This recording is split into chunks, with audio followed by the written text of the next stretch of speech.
Let's improve English. वो फूट फूट कर रोया, वो रो रो कर सो गया। फ्रेंड्स, इन सेंटेंसेस को हम इंग्लिश में कैसे कह सकते हैं? इसी तरह के कुछ confusing but useful Hindi sentences का इंग्लिश ट्रांसलेशन सीखने के लिए इस वीडियो को एंड तक जरूर देखना। आप डेफिनेटली अपने इंग्लिश को इम्प्रूव करेंगे। जब भी मैं हिंदी के सेंटेंसेस बोलूँ, आप कोशिश करना उन्हें इंग्लिश में कहने की। इससे आपकी और भी अच्छे से प्रैक्टिस होगी। और आपको याद रखना है कि एक ही बात को कहने के बहुत सारे तरीके हो सकते हैं। हम इसे इंग्लिश में कह सकते हैं He cried bitterly. He cried bitterly. Bitterly, फूट फूट कर रोया। या हम कह सकते हैं He cried his eyes out. He cried his eyes out. मतलब वो बहुत ही रोया, वो रो रो कर सो गया। He cried himself to sleep. He cried himself to sleep. मुझे पता था कि ये तार मेरे ज़रूर काम आएगा। ये पैसे रख लो, आपके काम आएंगे। जब भी ऐसा कहना हो ना कि ये चीज़ काम आएगी, इंग्लिश में एक बहुत ही कॉमन फ्रेज होता है, I knew this wire would definitely come in handy.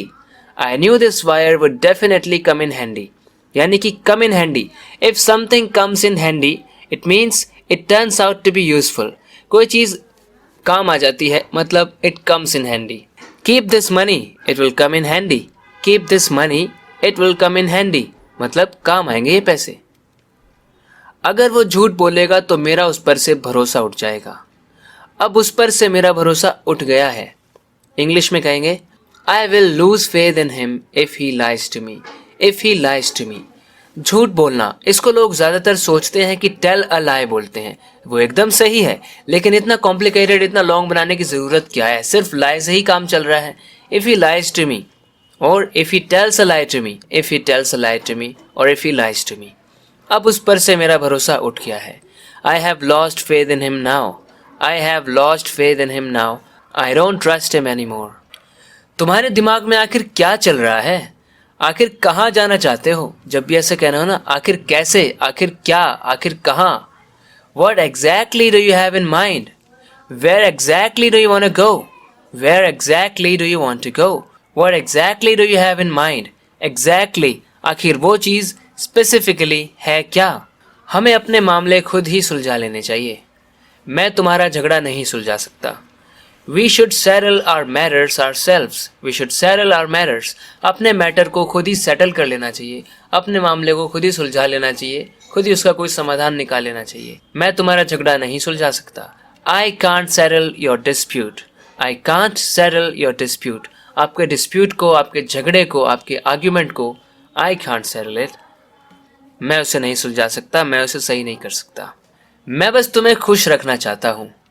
मुझे तो बस थोड़ी सी शांति चाहिए। जब भी ऐसा कहना हो ना, मुझे तो बस ये चाहिए, मैं तो बस ये करना चाहता हूँ, इसको कहने का एक बहुत ही नेचुरल सा तरीका है, All I want to do is keep you happy. All I want, all का आपको इस तरह से यूज़ करना है। All I want to do is keep you happy. हम ऐसे भी कह सकते हैं I just want to keep you happy. I just want to keep you happy. All I want is a little quietness. All I want is a little quietness. थोड़ी सी शांति चाहिए, कोई शोर ना मचाए, बस थोड़ी सी शांति चाहिए। All I want is a little quietness so that I can record my videos without any difficulty. But it's difficult to find quietness, especially in my area. वो न जाने कहाँ से आ गया और मेरा सारा प्लान चौपट कर दिया। न जाने कहाँ से आ गया। जब भी आपको ऐसा कहना हो ना, पता नहीं कहाँ से आ गया, न जाने कहाँ से आ गया, इंग्लिश में एक फ्रेज है जो इसके इक्विवेलेंट मीनिंग रखता है। He came out of nowhere and ruined my plan. He came out of nowhere and ruined my plan. Out of nowhere. If someone comes out of nowhere, it means he just shows up unexpectedly. You were not expecting someone, but he just came. He just showed up. You just saw him, and it means he came out of nowhere and ruined your plan. पता नहीं कहाँ से आ जाते हैं hero बनने। जब हम किसी को बहुत छोटा समझते हैं, कहते हैं पता नहीं कहाँ से उठ के आ गया। They come from nowhere to become a hero.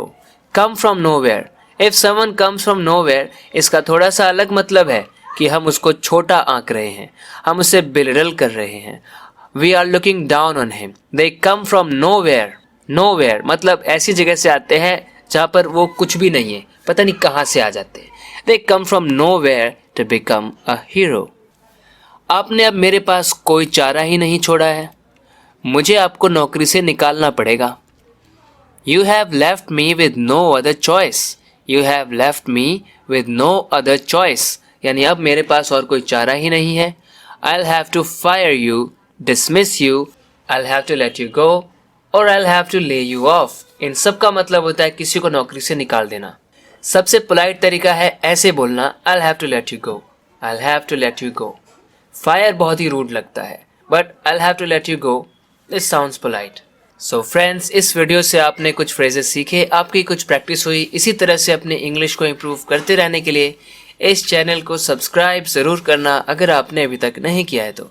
So friends, हम बात करेंगे अगले वीडियो लेसन में. तब तक के लिए अपना ख्याल रखना. Take care and bye bye.